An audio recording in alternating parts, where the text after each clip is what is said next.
Hey, what's up everyone? I hope you're all having a wonderful day or night, but for now, let's get into the video. I feel like the day that I pop out in like a long-term relationship is the day that like the news is gonna break loose. Like people are gonna be like, oh my gosh, she did it. Like she did it. She beat the odds. Yeah, and not only that, but they'll make movies about you, they'll write books, they'll even put you in history books. So 100 years from now, people will study what did she do to find herself in a long-term relationship. Well, she posted TikToks. Everyone's been telling me, try have a 9 to 5 job. Okay, how about you try have a 24/7 job, because that's what it takes when you have your own business.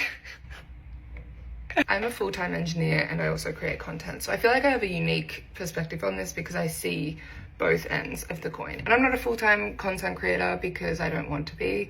So I know my content's not amazing. I know that if I did do it full-time to 100% of my work capacity, it would be better. The content would be better, the job still wouldn't be hard. I also love that she's acting like she can never take a day off when content creators can just have a backlog of drafts and then be posting from bedrot for like 2 weeks and still be working. Regular people can't do that, like at all. You know how hard it is? I just think this is so tone deaf in the middle of a cost of living crisis that I cannot comprehend why she's digging her heels into this. I've also heard a lot in this conversation that influencers need to be on all the time. We need to be on all the time, which I think is such a cop-out because as a member of society, of a collective, we always need to be on all the time. It's just respectful. But their version of being on is being courteous to the postman when they go and pick up their many packages. Like, that's what we all have to do. Do you think any of us could get our job done if we weren't on? It's such an empty thing for influencers to say. Do you think I can go to site or go to the office and be a brat or be rude and still have people want to work with me? No. She went on for a few more minutes, but I think we all got a point. Coming from someone who still has their job and doing this on the side, I can easily say whoever is telling you that being an influencer or whatever you would call what I'm doing is hard, not only they're lying to you, but they are insulting your intelligence. Is this time consuming? Sure, absolutely. But hard? Come on now. The reason that men mistake your kindness and politeness as flirting is because they themselves would never be kind or polite to someone they weren't attracted to. No, many men will mistake your kindness for flirting because many men rarely ever receive any kind of kindness unless either somebody wants something from them or they're flirting. Also, there are lots of men who are kind to people that they're not interested in. So I don't know where you get that from. Her weekly girl-only convention, where low IQ people are reading from the same manual called Men Are Trash and We Should All Bash Them. Because that's not only accepted, but it's encouraged. Men are kind to women, sure, but they're also kind to dogs, or cats, or zebras, or giraffes, or I don't know, anything in between. And they're also kind to other men. Are we all supposed to be attracted to those men we're being kind with? Or could there ever be maybe another reason why we're being kind? Can someone please tell me why middle-aged men think it's like God's greatest gift when they like offer to take you to dinner, as if I couldn't spend $250 on myself? Like, I am not that desperate for a free meal. Like yesterday, this guy was sitting at the bar. He was cool until he started talking. And then he was just like, let's go out. Like, I'll take you to Steak 48 right now. I'm like, sir, I'm going home. It's been a long day. And you would have thought he was offering me $5 million by offering to pay for my dinner at Steak 48. Like, I don't go to these places on my own time, by myself sometimes, with my own money. Like, that's just the funniest thing. Do you not think I do that already? Like, that's not special, and that's not going to convince me otherwise when I said no. You didn't say no before, you only said no after. Was the fact that he never offered to give you $5 million the problem? Or is it the fact that maybe he wasn't about to spend $250 for your dinner? But you also think a man asking you out is him thinking he's God's gift to women, so there is that. I eat alone sometimes and I'm paying for my own food. Was that supposed to be a flex? If you're a guy asking out a girl on a date, the first mistake you can ever make is asking them what they want to do on the date. They've already thought about not going on this date with you, and they're literally sitting on the fence like this. because they have no obligation to you. They don't really know you. There's no inclination necessarily to go on this date. It actually feels overwhelming because you don't understand the effort that we have to go through to get ready for a date.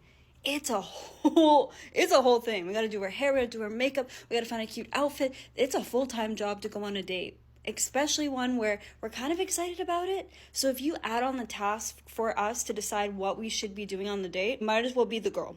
You might as well be the girlfriend of us, because we don't want that. Give us maybe some suggestions, what could be a fun idea, like what would I be down for? But if you're making me plan the whole thing, it's like, are you my friend or are you taking me out? That's the difference.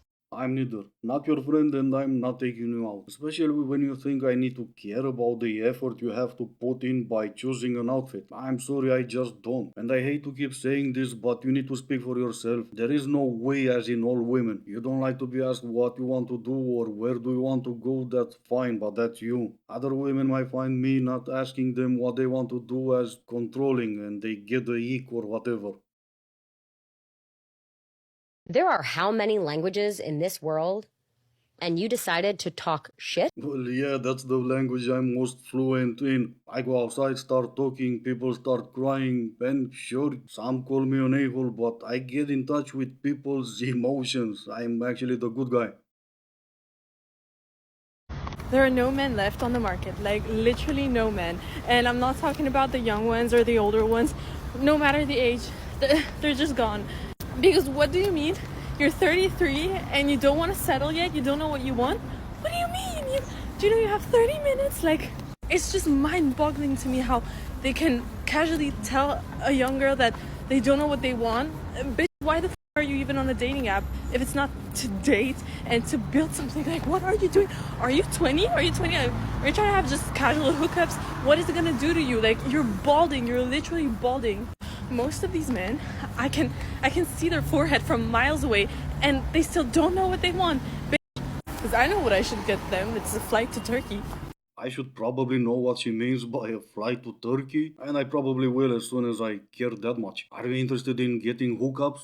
Yes. Do you know what that's doing to you? Yes. When you're getting hookups, you're doing it to get experience. So maybe they're doing it for the same reason. I would suggest they wear protection so they don't gain anything else, but in the end, that's up to them. The ones who do not want to get hookups, do they know what they want? I'm pretty sure they do, and it's not you. Oh no, they're balding. That's all you've got? That got old quite a few years ago and no one really cared then and no one really cares now. We got 30 minutes. 30 minutes for what? They say hookups usually last 7 to 12 minutes, so 30 minutes, well, you're expecting them to go twice? No, to be honest, the flight to Turkey sounds better.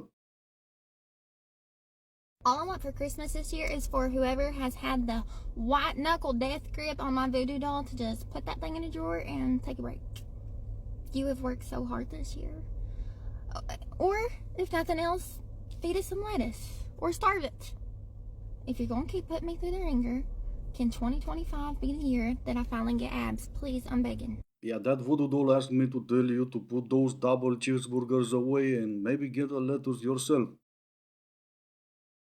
I love living alone because for dinner tonight I'm having a martini, dirty, soup, chicken noodle to be exact, and a grilled cheese with Gouda, and no one's son is complaining that I didn't cook dinner when he wants to split everything 50-50.